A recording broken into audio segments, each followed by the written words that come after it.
All right, it's the next week. You guys will notice I'm still wearing the same shirt. I shot all three of these videos in the same day, and I just broke it up into 3 parts. So yeah, I do wash my clothes and I do change them. So anyway, glad you guys came back.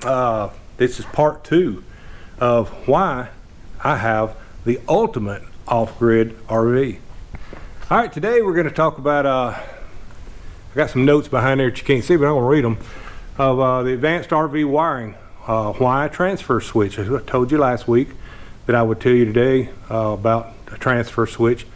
Why I have one, why I like it, why I think you probably should get one. RV switches versus a touchpad switch. Now, you know, some of them's got just regular toggles that you guys might install, or you might use a touchpad like I do, and I really like my touchpad.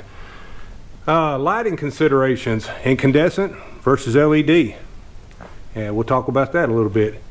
And then last week I touched on the USB outlets versus just a regular 110 outlet, or a some of you guys see them there, like the round USB outlets that you just drill a hole and you put it in the wall. They can be 12 volt, or you can just do the all-in-one like I did and make it a 110 with the USB in it. Now I really like that. It's just clean, it's easy. The power that it takes is like minimal. I mean, I don't even know that I can measure it, to be honest with you. All you're doing is charging a phone or a flashlight or something like that, or a GoPro camera like I'm using now. All right, so let's go inside the trailer and we'll talk about some of these notes that I've got out here. And I'm cheating a little bit because there's so much of it, and I just don't want to forget to tell you guys. Again, I know the lighting is terrible on this side of the trailer, and it just is what it is. But I wanted to start with the transfer switch. So let's talk about the transfer switch. The transfer switch goes on top of a regular RV style box, and last week I showed you the front side of this, and this has got a 110 and a 12 volt side to it. Now I use a 24 volt system for my batteries and stuff, but it turns it into 110 and I feed it back into here, and then this box has a step down from 110 to 12. Again, we'll talk about that more next week. But this is a transfer switch up here, and what a transfer switch typically does is, say you have a generator and shore power. So if you're out boondocking somewhere and you want to be on a generator, then it'll allow you to be on a generator, and when you're using 110, it automatically switches back to the shore power. So without you actually having to go in and flip switches and move stuff around and all kinds of other things to use a generator, that's how it works. And for RVs that have onboard generators, they are using a transfer switch. That's how they're doing it. I just had to add mine because, again, I built my trailer. Well, I did it with the RV box, and I added the transfer switch.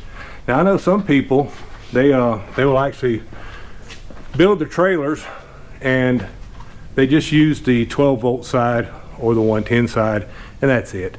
If they use a generator, then they usually have a charger. Lost for words. They have a charger that they're powering, that's charging their battery back up, their house battery. So not the way I wanted to do it. Again, to me, this is the ultimate off-grid trailer here. It just does what it does, and we just love it. So again, that is the transfer switch. So the transfer switch, we'll make you guys drunk flipping you around like this. So the transfer switch, again, goes into here. Now, the next thing I was talking about is this box here. Now that is a touchpad light switch. Now again, I'm sorry about this lighting, but it is what it is in here. Now, this is everybody close the panel back. This is the light switch pad, and it is absolutely touch. Now you can hear it click. It does have little micro switches in it, but it's a touch pad, and you can turn lights on. So like if you turn this one off, that's the kitchen. So to do that, the way you achieve that is you have to bring all of your 12-volt lights into this box.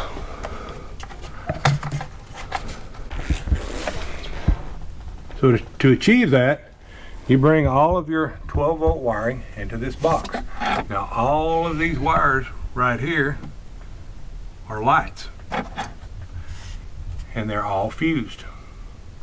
And again, you want to make sure you're fusing them appropriately for whatever power draw you have. So you can see that there's a power, a positive comes in, and then you have a negative, and then there's a big negative terminal on the back side of this one. Now it is fused coming in, and it's fused on the panel. So it comes with extra fuses in it and a fuse puller. This, to me, is the way to go, because it puts all of your wires in one central location for troubleshooting if you ever have a problem. So that's why I like it. I also like it, I don't know, just because it has the cool factor, right? Cool factor is always good. All right, I'm going to go back around here in the light, and we'll talk about a few more things. All right, so I talked about the considerations between an incandescent bulb and an LED light. Now, an incandescent bulb is what you get like in your house, that the old screw-in type 110, 120 bulb, and everybody's went to LED type now. It's also the light bulb like you find in the older cars that had turn signal bulbs.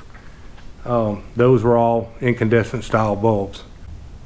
Those require a lot of watts, and what you're trying to do is reduce your watt load, because watts and volts is amperage, and we'll get into, maybe next week we'll get into what me and Bill calls watts is watts, because that's really what it comes down to, is watts is watts.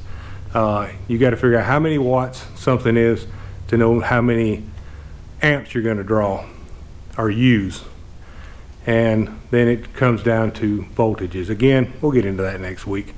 For you guys that want to know more about that, that really has a lot more to do with the solar side.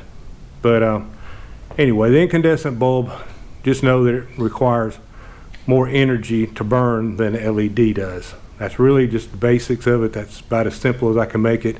So everything on our trailer is LED. Every light inside, every light outside is LED. Heck, for that matter, the TV's LED. So everything's LED. So you guys decide if you're rehabbing an older trailer and it does have a lot of incandescent bulbs in it, go ahead and consider changing all of that to LED. You'll be glad you did, just for the power draw alone. All right, we talked about the USB and why I like the all-in-one style. The all-in-one to me is just it's just cleaner, it's easier. There's really no difference in the a noticeable difference in the power draw, the power consumption, versus doing it 12 volt or just doing it to 110. And I think a lot of the reason why that is because 12 volt, like in my case, I'm using a 24 volt battery system. Well, to get to 12 volts for those USBs, I have to install a step down converter. Well, a step down actually uses some power. So again, USB stuff is negligible as far as I'm concerned for power use in a big system. Now, if you're using a pocket battery to try to charge the stuff, that might be a problem, but it's negligible in this case. So again, you can do whichever one works for you.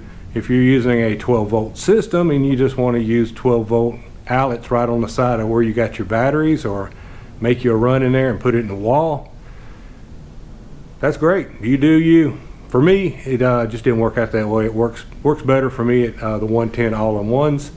And again, like I said, it's just cleaner.